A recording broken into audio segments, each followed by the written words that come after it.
नमस्कार दोस्तों, वार्ता चैनल में मैं शालीमार जायसवाल आपका स्वागत करती हूँ।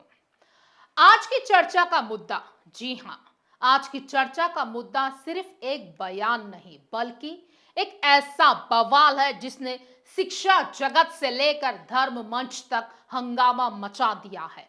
हिंदू धर्म गुरु बनाम विश्वविद्यालय प्रोफेसर और विवाद की चिंगारी जो अब कानूनी भट्टी में धधक रही है। जी हाँ, जो अब कानूनी भट्टी में धधक रही है। चर्चित कथावाचक धीरेन्द्र शास्त्री पर सनसनीखेज आरोप लगाने वाले लखनऊ विश्वविद्यालय प्रोफेसर के खिलाफ पुलिस ने एफआईआर दर्ज कर ली है। लखनऊ विश्वविद्यालय के हिंदी विभाग के एसोसिएट प्रोफेसर रविकांत चंदन ने मध्य प्रदेश के छतरपुर जिले के बागेश्वर धाम के प्रमुख को महिलाओं का तस्कर बताया है। जी हाँ, प्रोफेसर के खिलाफ मध्य प्रदेश के छतरपुर जिले के बमीठा थाने में मामला दर्ज किया गया है।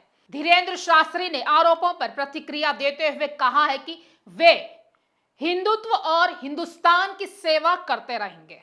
तो आइए देखते हैं धीरेन्द्र कृष्ण शास्त्री पर हमारी एक खास रिपोर्ट।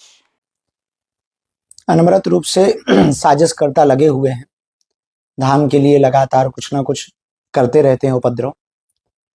हम इस देश में सबसे बड़ी जो बीमारी है इस देश की, जो जातवाद की बीमारी, उस बीमारी के खिलाफ जो अभियान छेड़े हुए हैं, हिंदुओं को एक करने के लिए, सनातन को एकजुट करने के लिए, सनातनियों को एकजुट करने के लिए, उसके बाद अनवरत कुछ ना कुछ आता रहता है।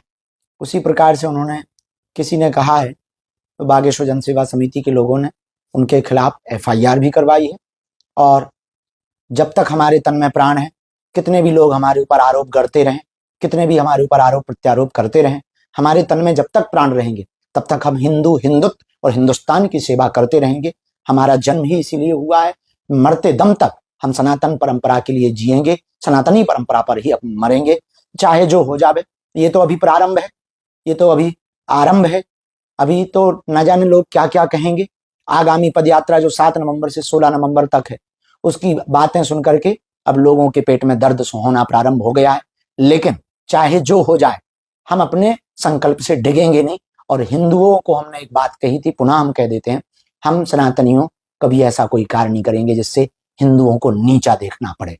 चाहे जो हो जाए, हम हिंदू एकता करके ही।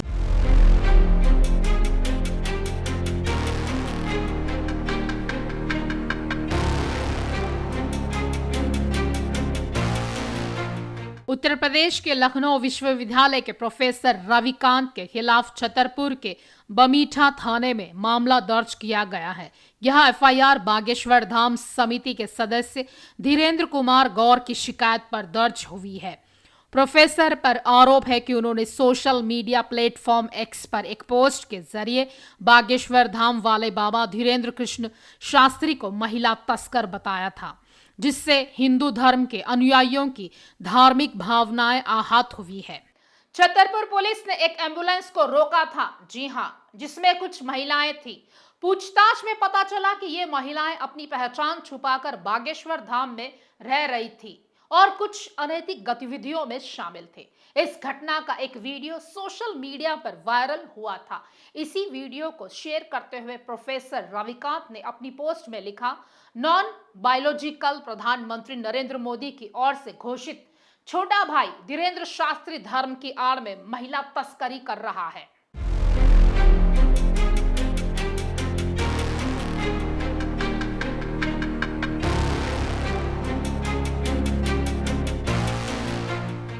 प्रोफेसर रविकांत की इस पोस्ट के बाद विवाद शुरू हो गया।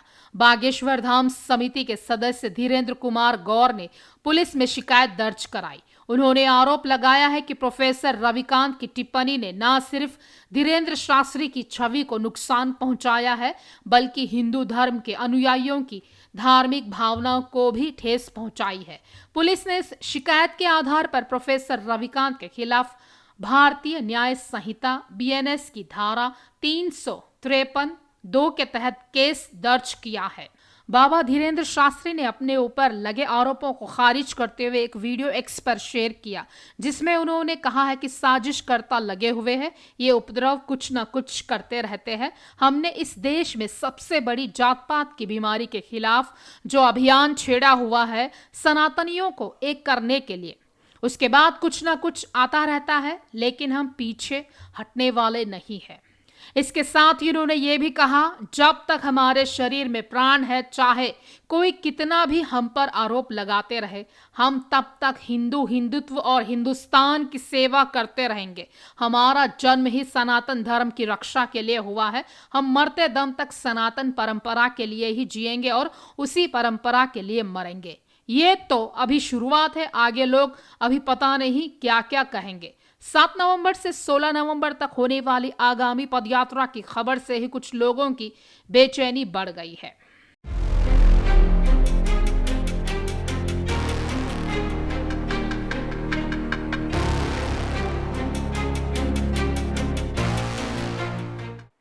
खास खबरों के लिए हमारे साथ बने रहिए।